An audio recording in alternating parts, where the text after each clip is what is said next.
Ada yang relate nggak ya? Kadang kita butuh sesuatu yang simple, yang gampang-gampang aja, yang nggak bisa buat tasnya penuh, bahkan kalau perlu bisa masuk kantong, tapi tetap bisa diandalkan. Mobilitas on the road istilahnya. Bisa dibawa ke berbagai tempat, memiliki form factor yang mini, tapi powerful, yang rasanya itu seperti kita punya partner kerja yang selalu bisa siap pakai di sini. Kalau motonya si Advent ya, ini merek daripada tablet yang akan kita perkenalkan, dia bilangnya made to inspire.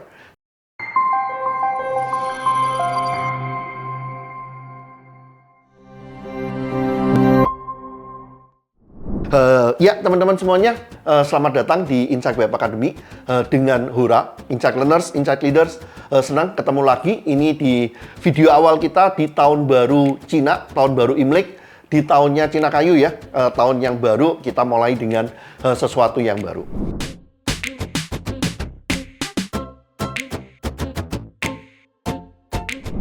Desember lalu kita ketemu tools tablet yang menarik nih. Keluaran daripada Advent, local brand.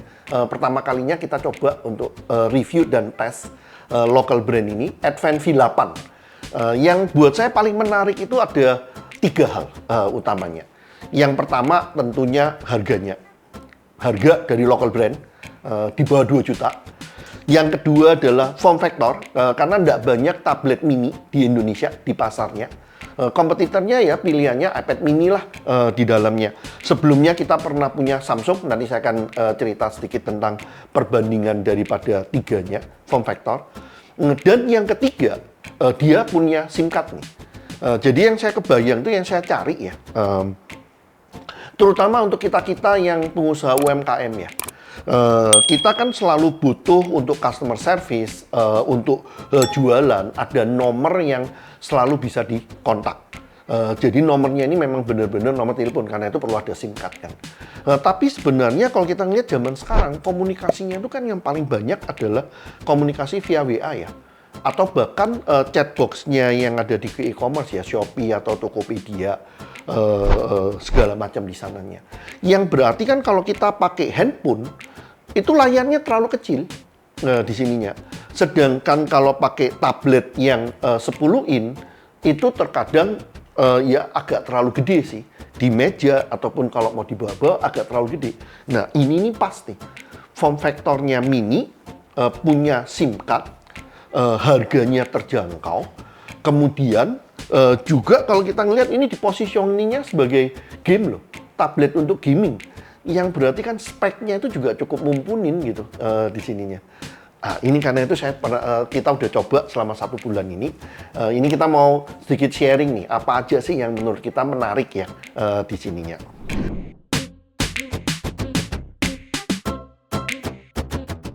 Pertama-tama selama berapa minggu ini saya coba, memang benar ini form factornya itu yang menjadi kekuatannya dia ya, sebagai sebuah alternatif.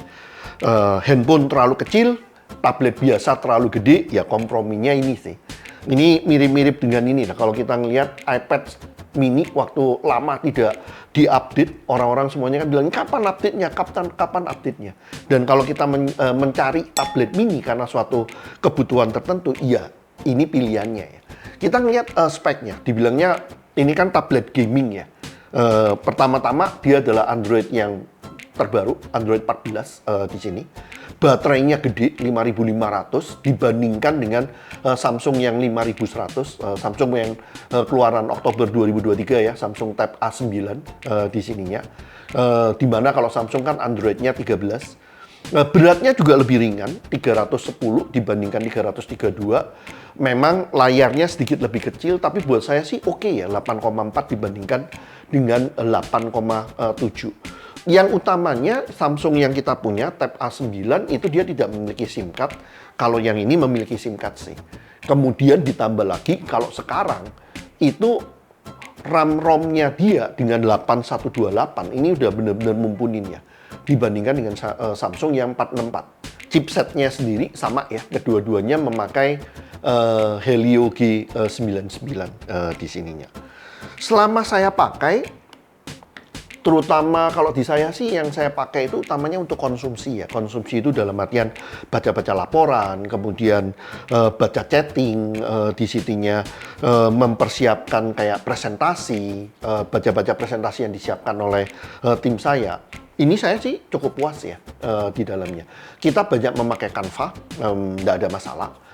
Saya banyak mereview video dengan Frame.io ataupun nonton video pembelajaran dengan Udemy dan YouTube, semuanya lancar ya di sininya. Yang saya kebayang, di samping orang yang pekerjaannya seperti saya, jadi sebagai pengusaha dan konsultan yang selalu on the road, yang sering keliling, dan maunya itu tidak bawa barang terlalu banyak, yang ringan di dalamnya.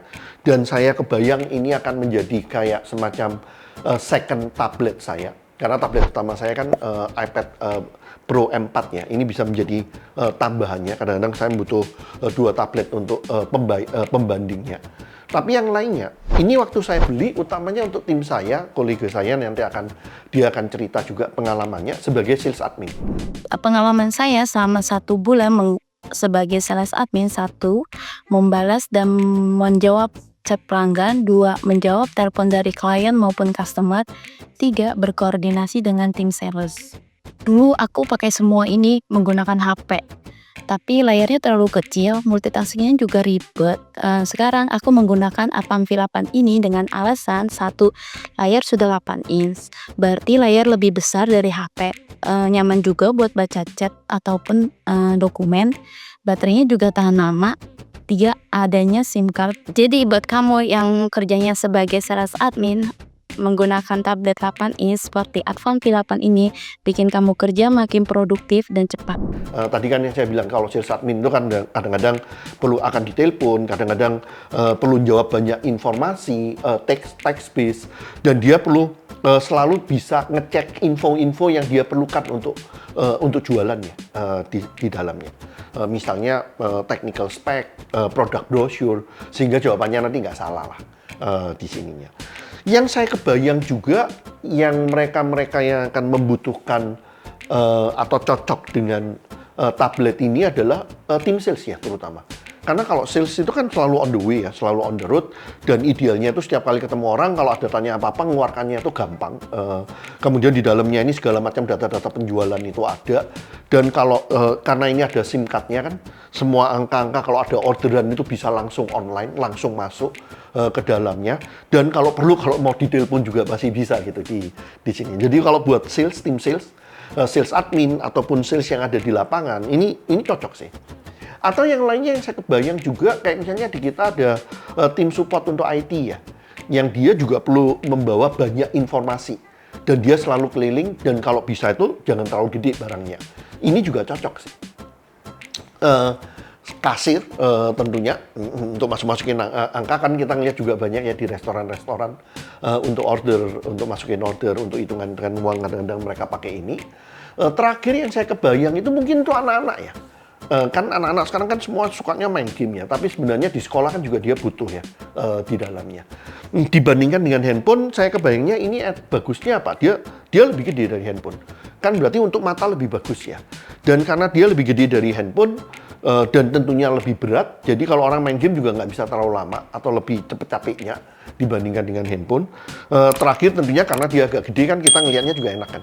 Kita ngelihatnya dari jauh untuk ngawasin kegiatan anak lebih kelihatan. Dan terakhir diharapkan sih memang untuk belajar berkembang. Ini buat saya fungsinya bagus ya. Kita bisa baca teks.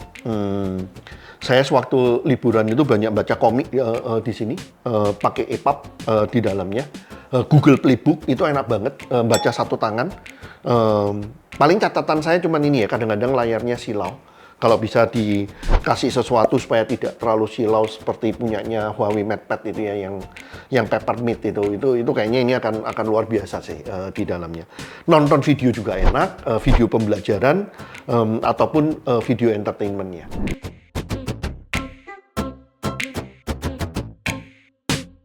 Kalau saya coba list, kira-kira kegiatan produktif apa sih yang cocok untuk tablet ini? Yang pertama tentunya teman-teman mungkin pernah mendengar juga kita memperkenalkan yang namanya rumah gawe, yang namanya cara kerja masa depan. Cara kerja masa depan itu apa? Ngatur waktu dengan efektif. Ya ini salah satunya. Ini kan enak banget. Setiap saat bisa ada, kita mau ngecek kalender, ngecek project management, Asana segala macam itu enak di sini. Yang kedua tadi saya bilang kan untuk belajar berkembang ya, baca buku, nonton video online, cocok, nggak masalah, nggak kerasa kekecilan. Ketiga, mengelola keuangan, jadi datanya selalu ada.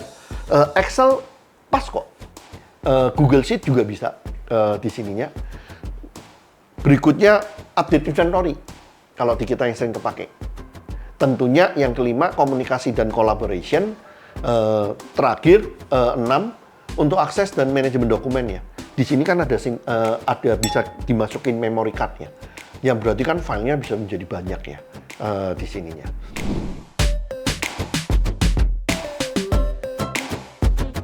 Kesimpulan akhirnya, Advantech V8 ini menawarkan kelebihan dengan harga yang bersahabat, performa yang mumpuni, memori besar, jadi daya tarik utama daripada tablet ini ya. Dan tentunya form faktornya dia, karena begitu kita ngomong tablet mini saingannya nggak banyak nih. Meskipun ada beberapa kekurangan seperti ya kameranya masih kelihatan, tapi yang pasti bukan untuk kegiatan fotografi, pengisian daya yang lama kalau ngecharge.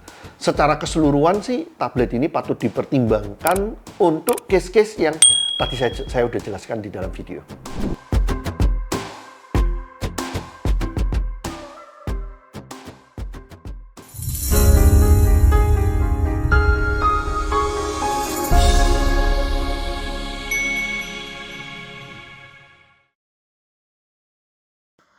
Yuk komen, like, dan subscribe YouTube Insight Web Academy dan temukan insight menarik lainnya.